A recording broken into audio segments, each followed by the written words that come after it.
Good morning, class. My name is Brandon Rosenthal, and today I'm going to be talking about the Iranian Revolution.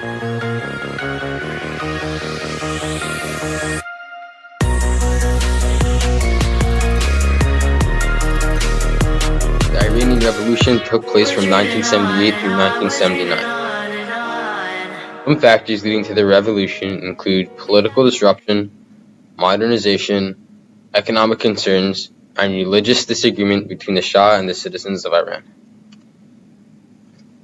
Social and political incubation. Western influence created an increase in foreign capital. Religious and fundamentalists protested against the change from traditional culture, which really upset the citizens. Some thought that the Shah was too religious, others thought he was not religious enough. It almost seems like the Shah cannot please anyone no matter what he does. Social reforms of the White Revolution, which paved the way to Iranian Revolution. Land reform took away the ownership of land from the feudal landlords and gave it to some of the peasants, but did not receive enough to sustain themselves. The landlords were upset about this because the government was taking their land that they owned. Profit sharing for factory workers, the rights of women to vote. All of these reforms were not successful and cannot prevent the revolt from the people. In addition, the clergy were upset about the Shah interfering with traditional Islamic law. Political disruption and incubation. The Mohammad Reza Shah ruled Iran with a single-party government. There was corruption with this dictatorship. The middle upper class turned against the government as well as the intellectuals and clergy.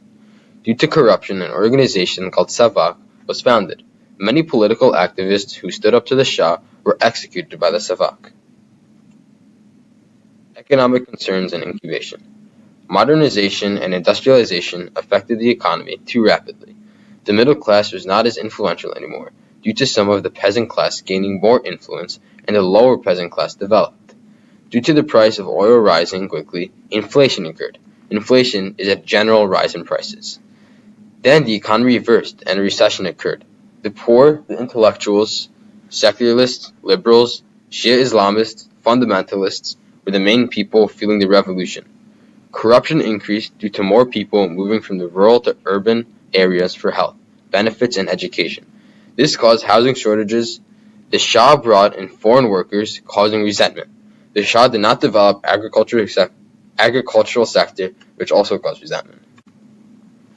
The revolution and fever. Demonstrations against the Shah first started to occur around 1977. The demonstrations that the citizens of Iran posed against the Shah were mostly non-violent and involved strikes, boycotts, and demonstrations. The Shah repressed his opposition with murder, imprisonment, and exile. It is clear that the Shah opposed a more violent way of reacting to the boycotts and strikes. The Shah used an American-trained brutal secret police force called Savak to repress any opposition to his regime. The Shah instituted a curfew and ordered tanks and soldiers to kill protesters. By the mid-1970s, many secular and liberal organizations and individuals were killed or put into prison. The Ayatollah was fed up with all of the Shah's policies. The Ayatollah instigated strikes and had boycotts against the Shah. The strikes and boycotts practically paralyzed and destroyed the Iranian economy.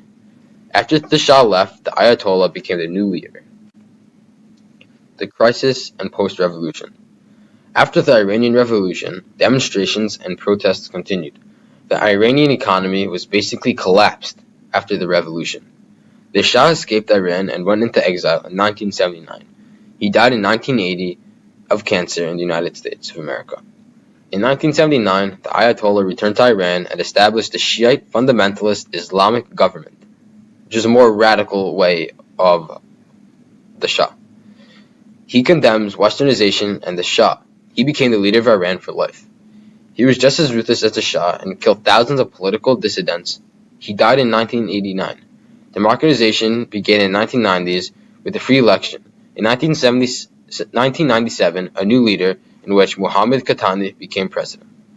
And that is all for today. Thank you so much for your time. Have a great rest of your day.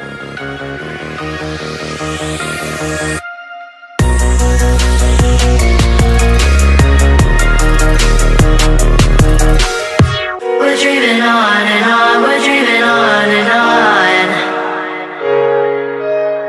We got the windows down.